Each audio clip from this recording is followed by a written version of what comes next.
The title of my talk this morning is "The City is Human." And the premise is quite simple. Cities are not machines. William Shakespeare could have put this any number of different ways, and he chose to say it like this, quite simply. What is the city but the people? Buildings are people, and cities are people. And I mean that very, very literally. They're not like people or they remind us of people. They are, in fact, people. And that's what I'd like to talk about with you all this morning. We've been through a revolution, and really we've been through a series of revolutions. For the last several hundred years, we've been steadily moving away from this idea that cities are, in fact, people. And during the Industrial Revolution, we saw everything in a more mechanistic way. So if you could think of the city as a machine, then in the same way you could make a machine faster, stronger, larger, more efficient, then we could do that with our cities. Then later on in the information age, we saw cities as text and data sets and statistics. And if we could understand all of that complexity, then we could make a better city. In fact, we developed an entire planning industry around that premise. And then most recently, in the digital age, we were told, and I think we started to believe it for a little bit, that cities were in fact virtual. We wouldn't really need them anymore in the way that we had for thousands of years. Cities wouldn't even need to exist anymore. So we've come through these revolutions, and I think, just broadly speaking, revolutions are necessarily violent acts. They have to be. To be successful, you have to set fire to everything. But there's something that happens after a revolution, a time of repair and a time of recovery and a time of synthesis. And what I'm going to propose is I think we're on that threshold. We're entering that period of recovery and repair where the revolutionary is not the one that will take power, but it will actually be those that can reach back into the older order to try to rescue, before it's too late, to reach into the smoking embers of the previous world and carry forward those things that you're going to need in the future to merge with the world we have now so that we can go forward. And I'm going to suggest the thing that we need to rescue now is actually our very humanity. So can we recover this humanity? To try to understand this, I'm going to go back in time briefly to another era where we thought this way instinctively. I'm going to go back to the Italian Renaissance, where we ran our software on a different platform. We can call it the Renaissance operating system, a human platform. This, of course, the famous diagram by Leonardo da Vinci reminds us that this is a moment in time where we were seeking to understand everything in relationship to our own body. The order of the universe we were contemplating in relationship to our own body. So this, I think, as a diagram is their Intel Inside diagram of the Renaissance. There it is.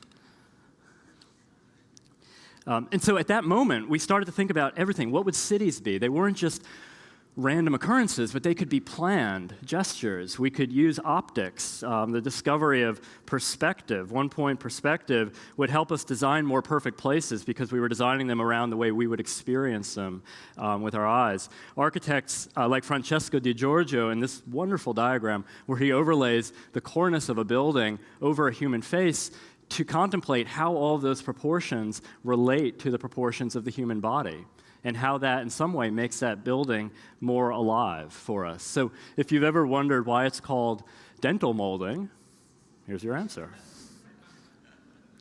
In fact, this was so much a part of the repository of thinking at that time that a diagram like this emerges, which is fascinating. This is, again, by Francesco Di Giorgio. He's contemplating an entire city based around the parts, the elements of a human body. So I'm going to take just a moment to talk about this incredible diagram.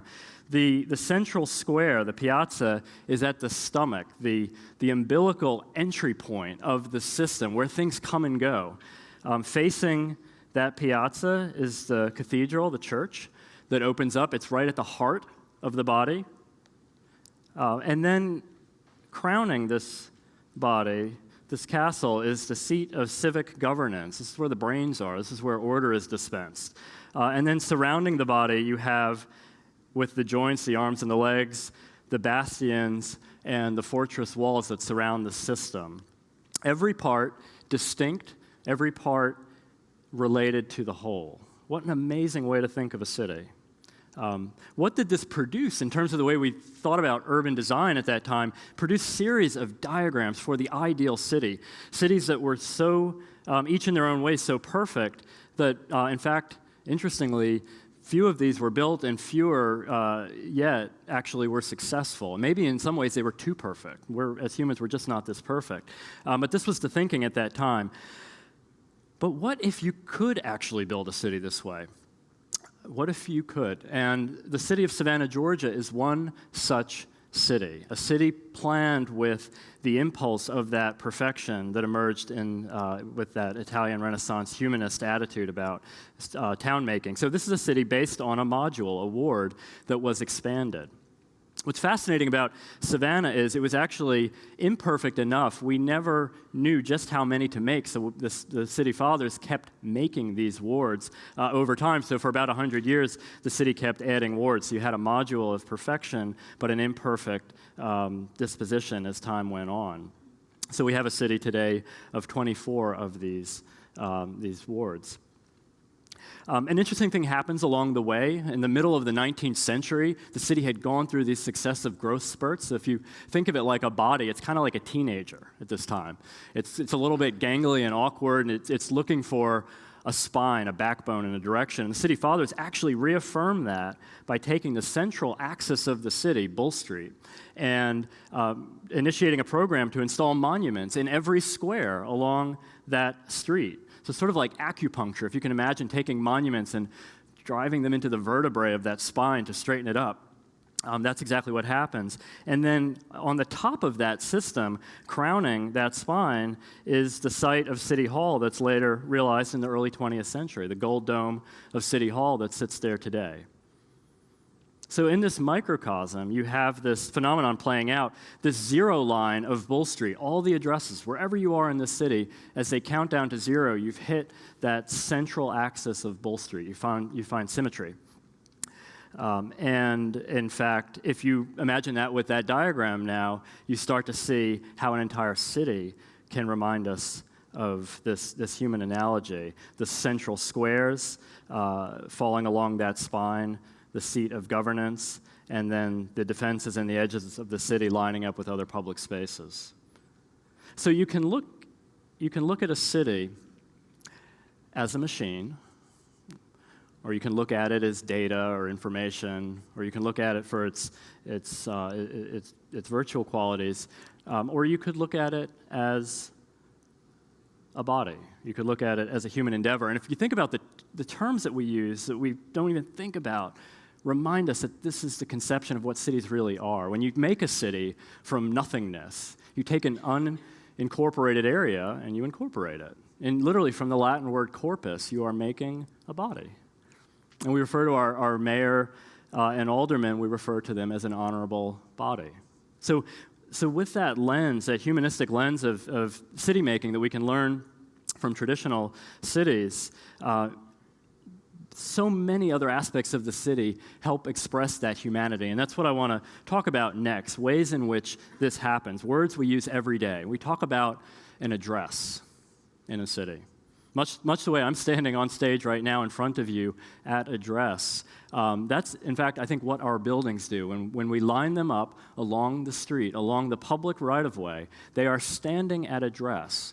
Those people are standing at address, communicating. These buildings are talking to us. This is a wonderful sketch by the architect David Macaulay that I think helps us understand that phenomenon. And so if you agree with that, then I'm going to suggest that we actually read the city in the same way we read people. When we see a crowd of people, the first thing we do is we scan that audience, we find a face, we scroll down, we make a snap judgment about that person. We could be completely wrong, but we're wired to do that. We're wired to use body language to do that. So, here's a crowd, and you might look at it and say, well, this fellow looks fairly happy, and she looks quite friendly, and he looks fairly studious, and he looks a little menacing, actually, right?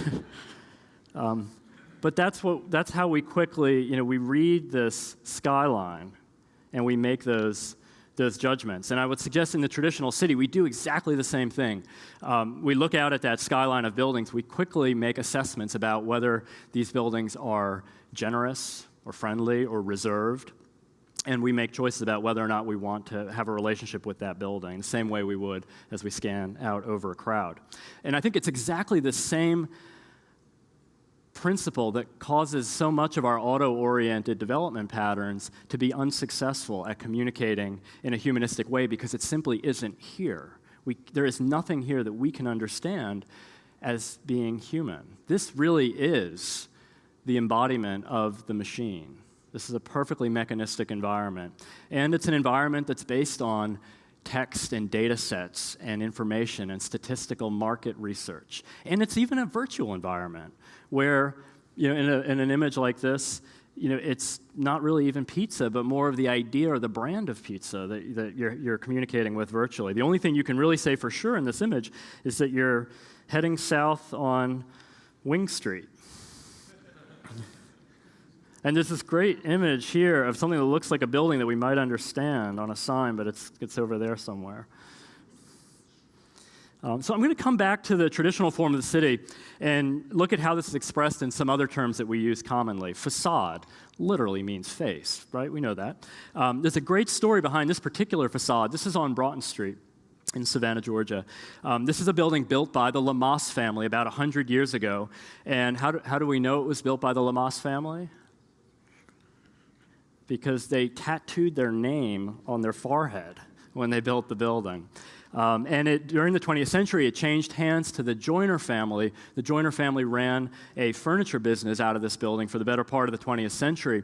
About 10 years ago, it was passed from father to son, and Reuel Joyner was going to continue to use this building as a business enterprise for their family and as an expression of that family in the city. He was going to sell modern furniture, but use this building, does a beautiful renovation of the building, and what does he want to do? He wants to put his name on the facade of the building.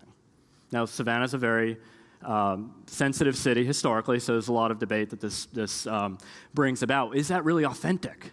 At the Historic Review Board, is this authentic to put someone else's name on the building that didn't build it? How much more authentic can you get? This tells us that this building is alive. It is still very much alive, and we have people that want to be known and in relationship with it. So luckily, all good solutions come with compromise. And we said, well, why not? Let's just put both names on the building. And that's exactly what happened. And I think it's true. You know how they say people start to look like their pets after a while? I think that's exactly what happened. This is a photograph recently in the South Magazine where Reuel couldn't resist the impulse but to take some of his modern furniture and set it out in the middle of the street right in front of his building, because that's his identity. That face and that face are now synonymous for us. And so they do tell a story. We can look at facades and we can, again, make judgments. This might be a banker that's fallen on hard times. He's delivering pizza now, no bailout here.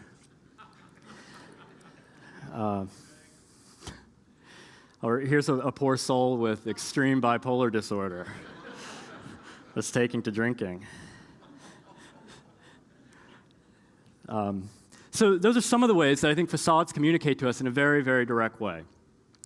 There are other elements of town planning and urban design that I think are deeply rooted to our sense of well-being. Orientation is one of them. And this is a wonderful image in my hometown in Sicily where people just look right in this picture. And I'll suggest it's because the shape of the environment that they're in, the orientation, it matches the shape of the bodies that are in this picture. So it just seems right. People look like they belong in this environment. They in fact do. And people that are upright and living. This is a state of life that we want to find ourselves in. So when we see buildings that reinforce vertical proportions and vertical orientations, it reminds us of being upright and alive.